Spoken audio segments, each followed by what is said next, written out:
तलाठी भरती 2023ला 4 सप्टेंबरला सेकंड शिफ्टमध्ये आलेला प्रॉब्लेम आहे हा. पॉज करून सोडून बघा, त्यानंतर आपण पाहू कसा सोडवायचा.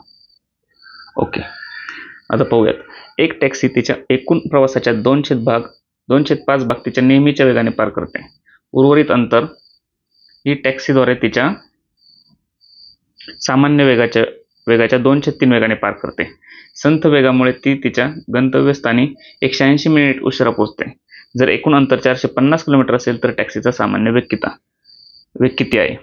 ठीक आहे, अंतर किती? 2/5 आधीचं, म्हणजे टोटल अंतराचे 5 भाग केले. 1 2 3 4 5. 1 भाग, 2 भाग, 3 भाग, 4 भाग, 5.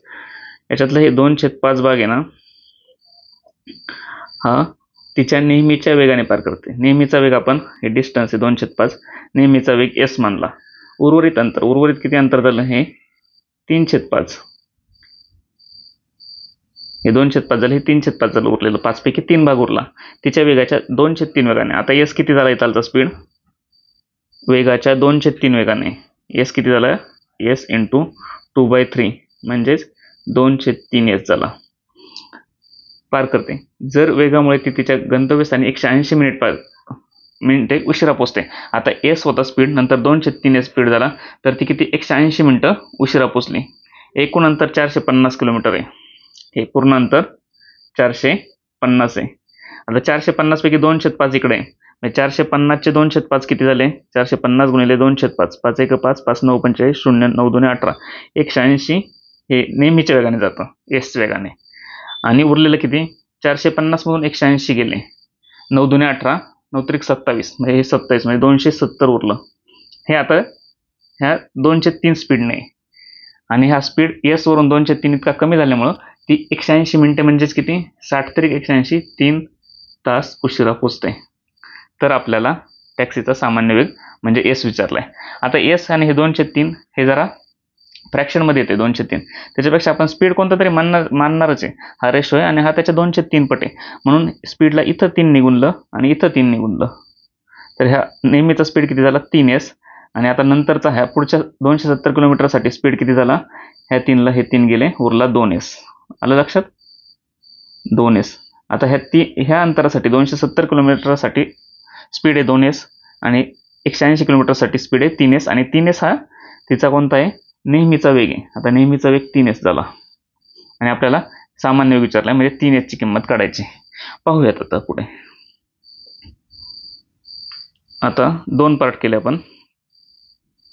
आता एवढंच अंतर लक्षात घ्या फक्त, हे इतरचं 270 किलोमीटर. जर ती तिच्या नेहमीच्या टायमात वेगाने गेली असती, म्हणजे 3s वेगाने गेली असली, तर हे 270 किलोमीटर अंतर जायला distance is equal to speed into time. Speed किती आहे तिचा? नेहमीचा स्पीड 3s ने गेली असती तर ती t या तासात पोचली असती. ही एक केस झाली.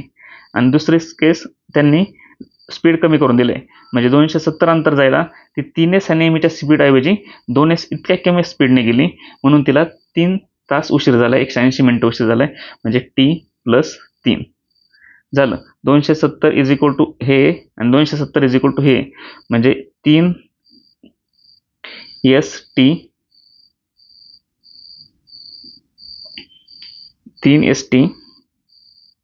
इज इक्वल टू 2s कंसात t + 3. आता हा s ला हा s गेला,